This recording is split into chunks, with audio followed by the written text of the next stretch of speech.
Hi, I'm Matt. And I'm Esther. We're the pastors of C4 Church. What you're about to see is the message from our Sunday service. If this message speaks to you in any way, we would love it if you could leave us a comment, a like, or subscribe to our channel. It helps us out massively. Thanks for watching.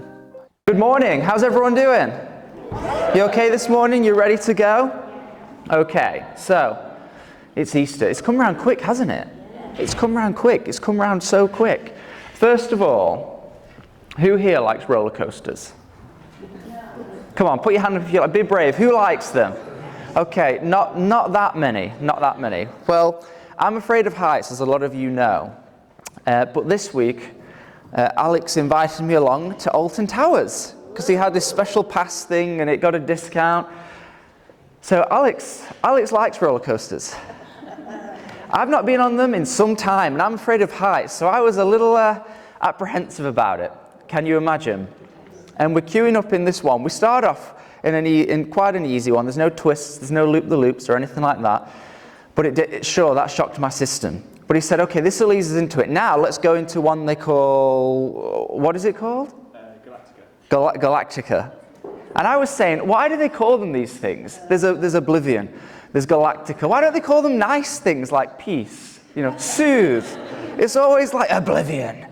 So we're queuing up because, of course, you've got the queue to, really get the dread going, haven't you? You see the victims going by one and all the screams. And Alex, you can see, he's trying to sell it to me. So we're in the queue and he's saying, oh, listen to the music in the background. Like, it's so peaceful, it's spacey, it's lovely, isn't it? It's lovely. And then he says, oh, look at the colour. Look at the colour of the roller coaster. Look at that nice light blue. I'm thinking, yeah, that's what's going to keep me calm. The colour as I'm being thrown around. I'll just admire the colour of the roller coaster as I'm screaming. So now this particular one, it didn't have a loop-the-loop, but it twisted you over. And now, I don't know if you know which one I'm talking about, but the way you sit in it is you're sat sort of horizontal. You're in a chair and then it lifts up so your back is in line with the sky. Does that make sense? So you're effectively laying down but sat down. And I was thinking, I'm feeling brave until they strapped us in. I'm strapped in. And then when those seats just inclined back and I'm just hanging down, I'm thinking, what have I done? I'm thinking, what have I done? And it's too late now. It's too late. Once it starts going, it is too late to get off. And so we're slowly going up, and of course there's a nice incline that you're going up. You hear it, it's making that noise. I'm like, oh, great. And then, what can I do? But when we get to the top, just had to close my eyes. And I survived it through the day. We went on a couple more, but I just wanted to put a little picture up just to highlight how we were feeling.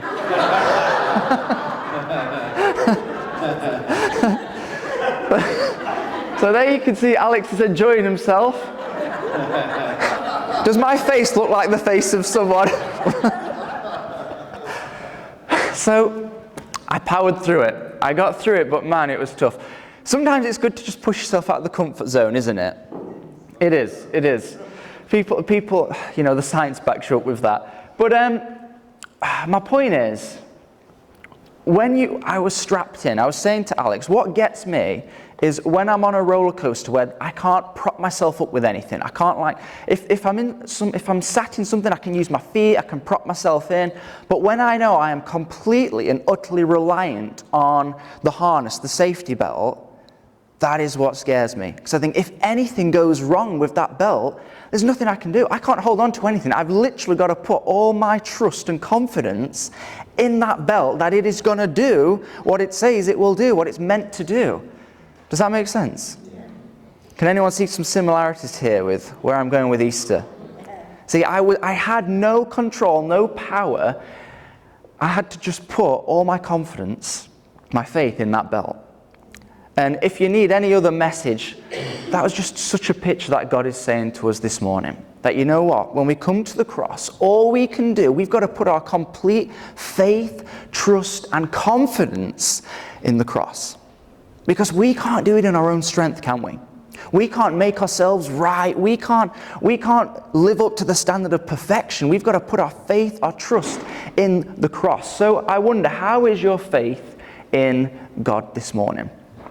Because it's easy to say, oh yeah, we have amazing faith, but we can have those seasons, can't we? You know, sometimes it can be tough. But what we do know is, and this is a great debate you see online, you know, people will say, oh, but Jesus, he's just a myth, isn't he? He's just a myth. He didn't even exist. You know someone's not done their research straight away when they say that. You know, every historian and scholar worth their salt will say Jesus existed. There is not a shadow of a doubt that the man called Jesus existed. I mean, that is something that is just so much misinformation around. It's straight away, if you're in that debate, no, he absolutely existed. Any historian worth his salt will tell you that. There's more evidence that Jesus existed than many other, even world figures and leaders from that period of time. That is amazing. So then people will say, okay, so this guy existed, but then how can I believe he's God? I'll give you that. That is more of a stretch. That's harder. Then there is a faith element that comes with that. But let's start with Jesus. He did exist, okay? He was absolutely real. And what we do know is that this guy, who had no real power or influence in his time, okay, managed to create a new way of life, a new ideology, a new thought process, a new religion, in a sense, that conflicted with a lot of people's beliefs in the Old Testament. He made something new with 13 of his buddies in the Middle East somewhere, and yet that ideology, that idea is now known across the entire globe, even 2,000 years later. That is no small thing. Can you just get your head around that? I know I use this example a lot, but it is so hard to change someone's mind. Even on a one-to-one personal level. Have you really tried it? Even maybe a political view or something. Have you tried to just change your friend's mind? It's tough. People are so rooted and grounded in their beliefs, and yet Jesus and his group of friends made something that not only changed his society, his country, that spread across the whole world and has changed nations and has outlasted kingdoms and empires over 2,000 years. That is no small thing. I'm laboring this a little bit because I just think we can so take the Bible, the Word of God, for granted, but yet it has been here for over 2,000 years. Do you know how many trends, how many good things, how many amazing teachers have come and gone in that time? Do you know how many good ideas have come and gone in that time? And you know, I have so much confidence that the Bible, the words of Jesus, they are going to be here long after I've left. Do you know what I mean? There is so much wisdom and truth within it, but we've got to bring ourselves to a point where we value it. Because a lot of people today, we don't see any value in it. And, you know, we can be so easily swayed by what's going on in life, or even something that's just trendy, taking place right now. You know, in 50 years' time, what people think's cool is now, they're not going to think that in 50 years' time. Every generation can easily look back and laugh and mock and make fun of the previous one before and say, well, that was lame, that was stupid. Why do people think that? You know, the people who, does that make sense? Have you experienced that? It's true, you know, as I'm getting a little bit older, 32, not too old though, right? Not too old. But you see how things can change. But we've got to put our faith in something that is bigger than what we can just see and perceive with our own eyes, because that will let us down. Hebrews 11:6, it says this, and without faith it is impossible to please God, because anyone who comes to him must believe that he exists and that he rewards those who earnestly seek him. You know, last year, I didn't just want to copy and paste some of the stuff from last year, but I remember going through a list of all the strange things that have taken place in the earth. You know, documented things, not religious things, just things that scientists have picked up on, just a whole list of strange things that take place that no one's got an answer for. Things like noises just coming through the sky, you know, bellowing, booms, and no one's got an answer for. Things like objects falling from the sky. You should research this, honestly. There was a great paper I was reading on it. It was something like 100 things that we just haven't explained yet. And with whole villages disappearing. Just really amazing, crazy things that if someone was to tell you, you'd say, no, you're mad. What are you talking about?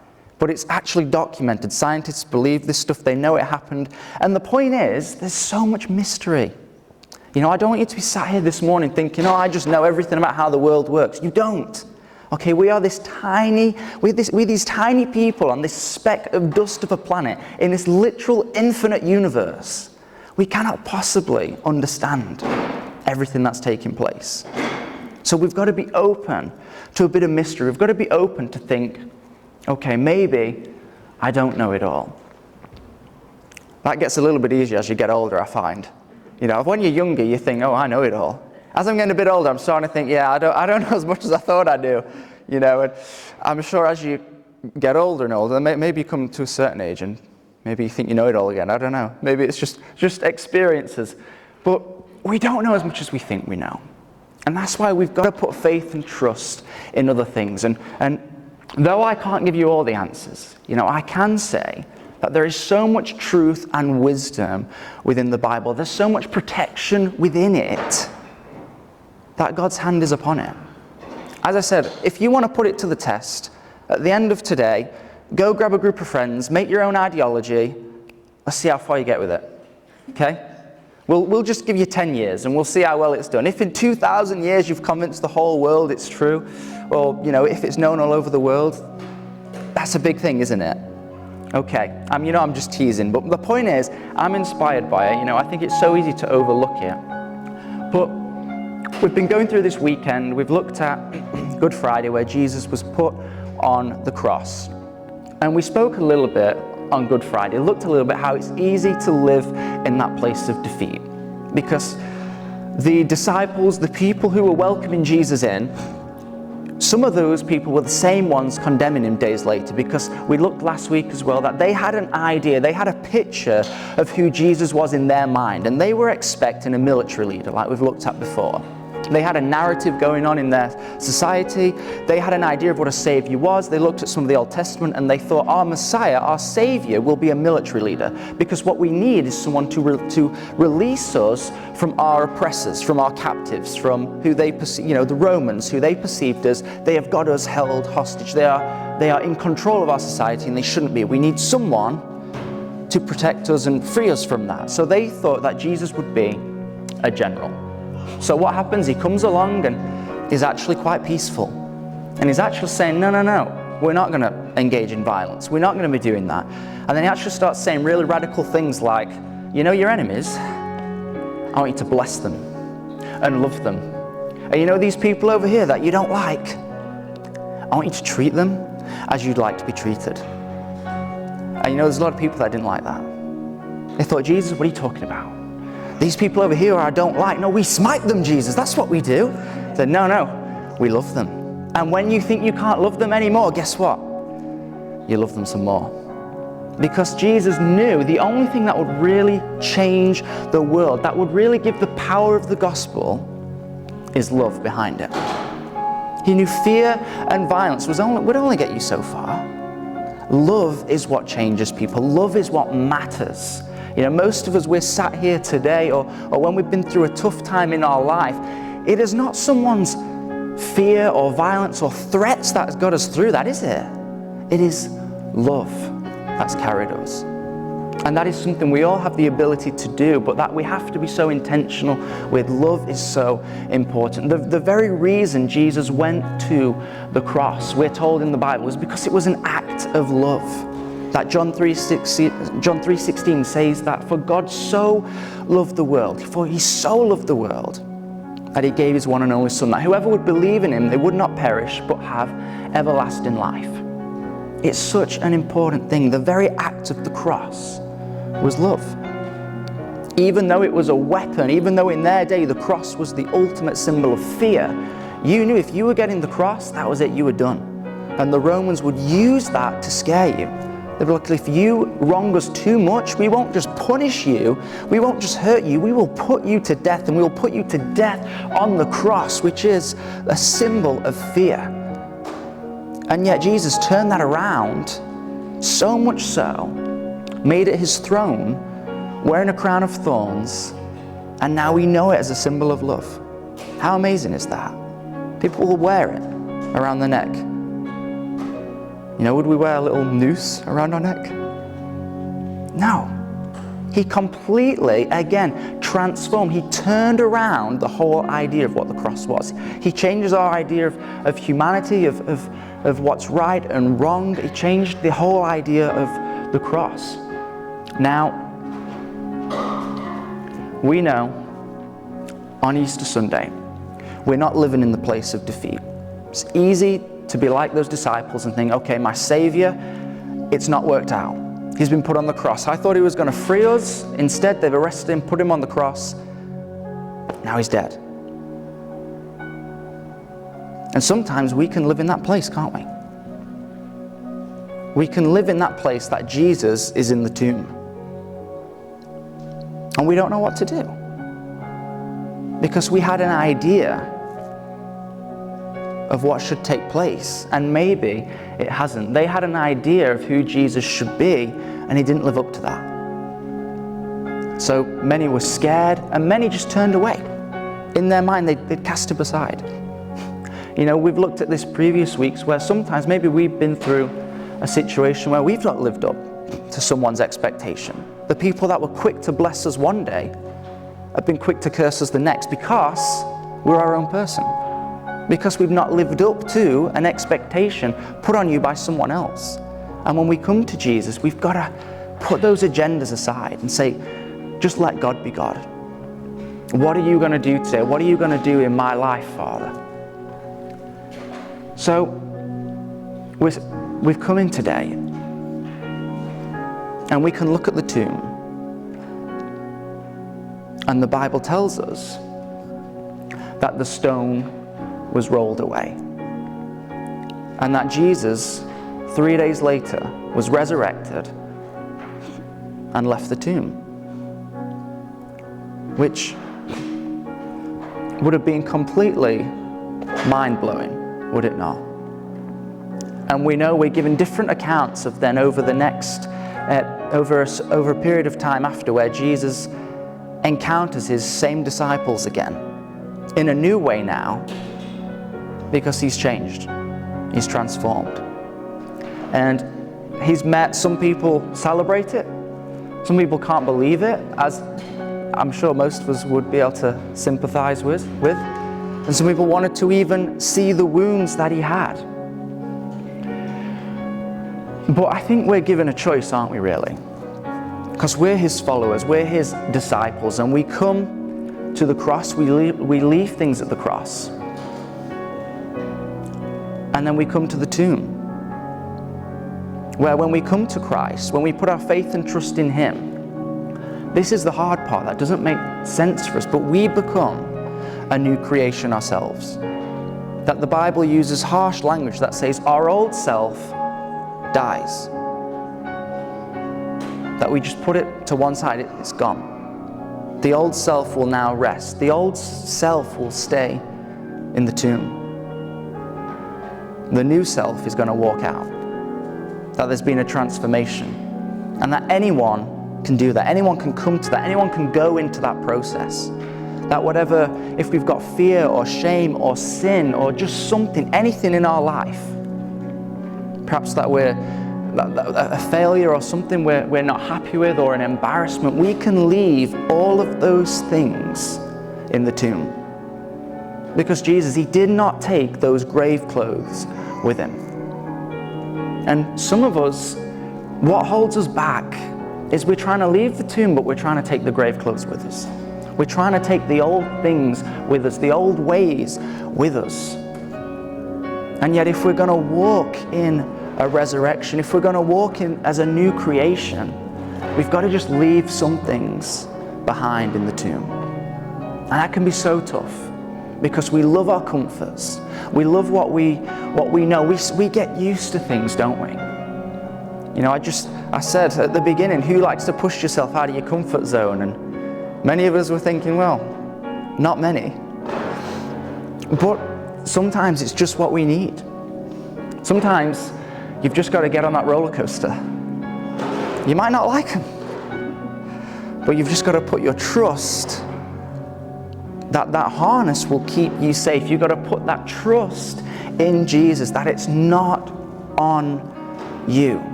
All we need to do is let things go. That's the big thing, because I know people often say, oh, you don't need to do anything, it's a free gift. It is a free gift, but what we do need to do to receive that to its fullest is to let things go.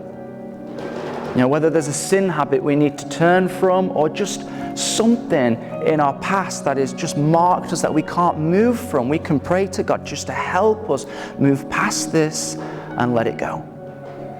Because ultimately, and you know, I've been through a lot recently, and so I'm not shy about saying it at this moment in time, but ultimately it is eternity that's at stake. You know, I won't say too much because I don't want to get too emotional, but most of you know that I've just recently lost my dad.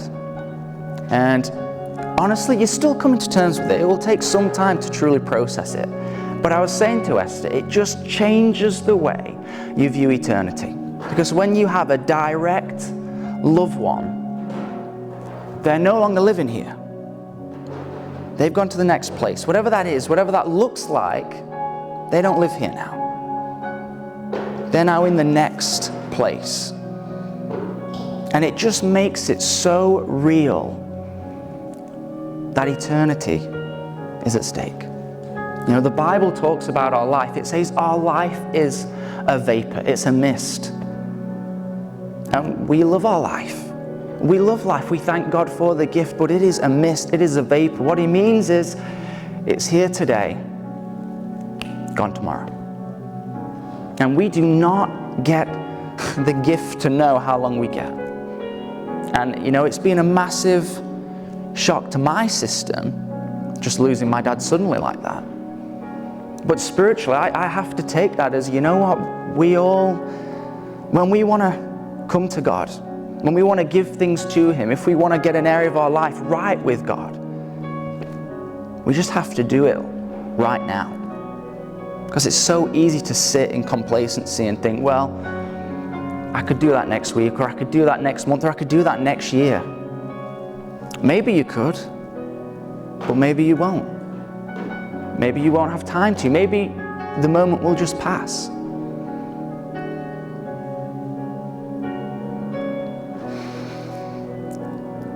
When eternity is at stake, what can we really do to match that?